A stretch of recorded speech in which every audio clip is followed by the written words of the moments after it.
Hi everyone, hope you've all had a great week. In this week's report, we'll see if Lake Hugamine is still rising, we'll check whether fish were biting. Pete took a trip up to my favourite mountain hut recently and has a great pic to share with us. There's the weather, we have some visitor pics and videos, including some from yesterday's snowfall, and there's this week's fishing meme. Here's a report for the week ending the 31st of August 2025.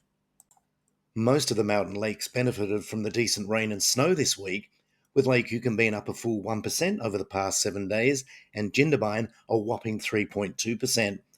Tantangara Dam bucked this trend slightly, actually down 0.1% this week. To illustrate just how quickly the lakes are rising, our friend Gordon over at the Lake Jindabyne Facebook group set this lake stake on Tuesday the 26th of August at Lake Jindabyne. Just 24 hours later, on the Wednesday, the stake sat 2 metres from the water's edge and up to the first notch, approximately 20 centimetres. 24 hours later, on the Thursday, the lake stake was 4.3 metres from the water's edge. By Friday, just 96 hours after Gordon set the stake, it was out of reach and approximately 15 metres from the water's edge. What a stunning rise, and thanks for the updates, Gordon. The last week of winter saw a few anglers out and about trying to land a fish in pretty variable weather conditions. Good catches were recorded by some. Colin posted this pic of his good mate Peter, who caught this beautiful big brown recently at Wainui Bay near Buckenderra. Peter caught it on the lure to the right, a 2.5-inch maglip. It was Peter's personal best. Fantastic catch, Peter, and thanks for sharing it with the Lake Yucambine Facebook group, Colin. Colin also posted these great pics from a recent Yucambine trip. Troy and Carl getting amongst some big fish with a water temperature at 8 degrees.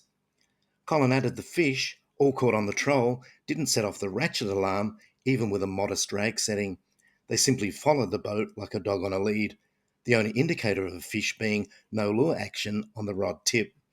Colin asked the group if others had had similar experiences lately, some people saying it's probably just the time of the year. Check out Colin's post on the Lake Yucambine Facebook group if you want to add your thoughts. Lake Yucambine regular Ricky took his kayak for a spin out on nearby Lake Jindabyne during the week. Ricky landing this lovely brown. Nice catch, Ricky. Peter spent last Saturday afternoon wetting a line at beautiful Braemar Bay. Although Peter didn't land a fish this time, like he said, the serenity. What a place, Peter. Tiny caught this lovely rainbow last weekend and wasted no time in putting it in the smoker. Tiny's grandkids, Dallas, Daisy, and Dustin, couldn't wait to try it. I bet it tasted great, kids. Keep listening to your pop, and you'll always catch fish. Colin was up at Yucambine last Monday, the 25th of August, and took this pic of the boat ramp at Buckenderra. Colin adding the ramp is still very serviceable.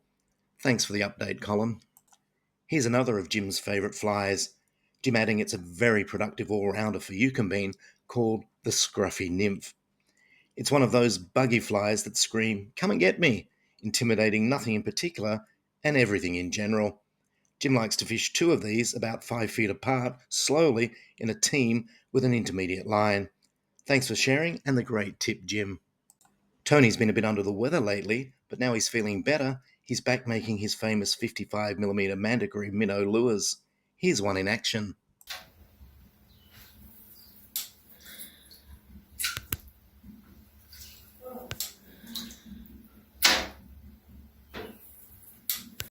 They look great, Tony. And if you're interested in getting yourself one of Tony's lures, please reach out to him via Facebook Messenger or the Lake Yucambine Facebook group. Pete took a trip up to Delaney's hut on a very chilly day recently. I really like this pic. It shows Pete sitting on the veranda looking back at his camera. If you look closely enough at the hut, you can see some snow flurries captured in time. It's a great shot, Pete. Delaney's hut is my favourite hut up in the Snowies. It's nestled amongst a clearing of native bushland just down the road from Sawyer's hut. I've dropped in for a visit many times over the last 40 years and, like Pete, I often just sit there quietly and contemplate what it would have been like back in its heyday. The original Delaney's hut was built in 1910 by pioneer pastoralist James Thomas Delaney. James used the hut as shelter while moving his cattle up into the high country for grazing in the summer months from his Buckenderra station. James Delaney was born in Cooma in 1865 and died on the 8th of February 1949, aged 84. He is buried at the old Adaminaby Cemetery.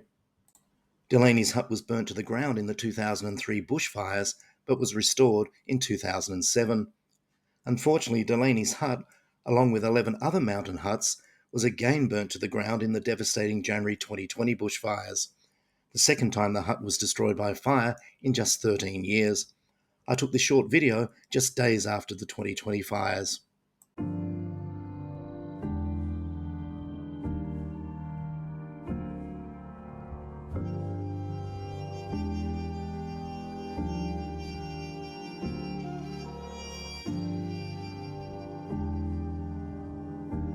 These photos I took show the absolute devastation caused by the latest fires.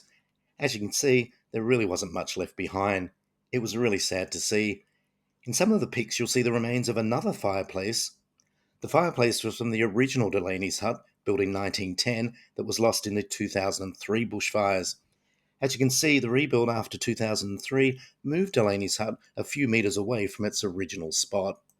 Thanks to the efforts of the New South Wales National Parks, the Kosciuszko Huts Association, family descendants and volunteers, Delaney's hut was again rebuilt and was officially reopened after its restoration for the second time in April 2023. Delaney's hut is a peaceful rest stop and picnic area for those travelling through Kosciuszko National Park on the Snowy Mountains Highway. I can highly recommend a visit. Weather for the first week of spring will be pretty typical of the season, fairly mixed. Cool to cold and cloudy at the start of the week, but milder with showers as we head towards next weekend. Maximum temperatures ranging from 8 degrees on Wednesday to a very mild 16 degrees next Sunday. Thanks to everyone who's posted pics to the Lake You Can Bean Facebook group this week. Please keep them coming. I love seeing them.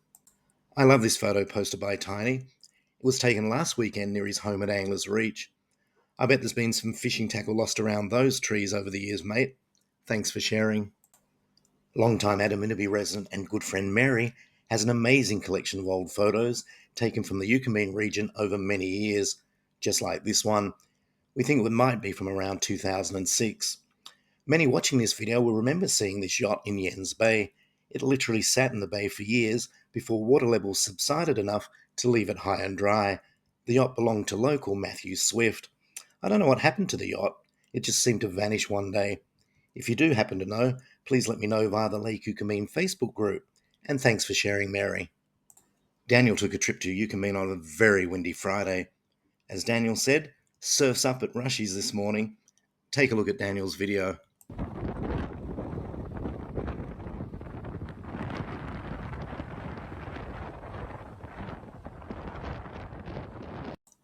The snow returned to Lake Yukonbean yesterday, and Matt was there to see it. Here's a short video Matt took from Braemar Bay.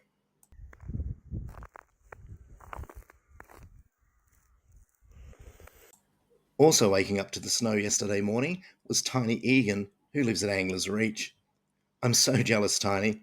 Send some snow this way, mate. Michael posted this awesome pic taken in the snow yesterday at Braemar Bay. Michael adding a bit of snow and wind wasn't going to stop the girls fishing. Great catch, girls. It's almost as impressive as that snowman. What a beauty. For pick of the week, I just couldn't go past this one. It was sent in by Quinton. It's a beautiful snowy scene from Anglers Reach yesterday morning, the 30th of August. Thanks for sharing with the group, Quinton. I can so relate to this week's fishing meme. I remember chuckling at my dad trying to find his glasses to re-tackle in the cold, wind, rain and snow. These days, it's my kids laughing at me as I try and find my glasses to do the same.